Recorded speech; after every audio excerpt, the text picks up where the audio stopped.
Welcome to the Slop Farm. Enjoy the video. You start by confirming ownership. Locate the iPad serial or IMEI and the Apple ID that locked it.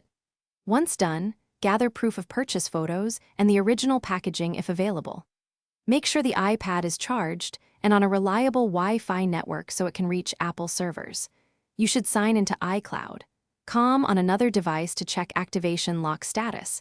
This establishes what account needs clearing and speeds the next steps.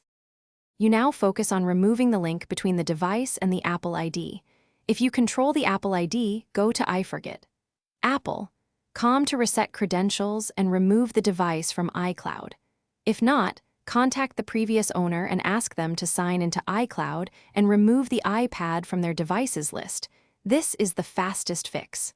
If that fails, gather ID and proof of purchase and contact Apple support. Explain ownership and request a manual activation lock removal. You finish by erasing the iPad after activation lock is removed.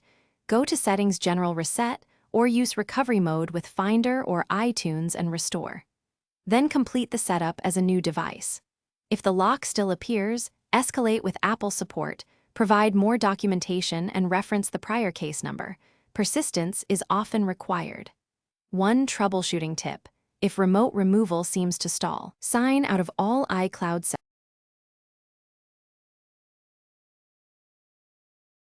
Thanks for watching.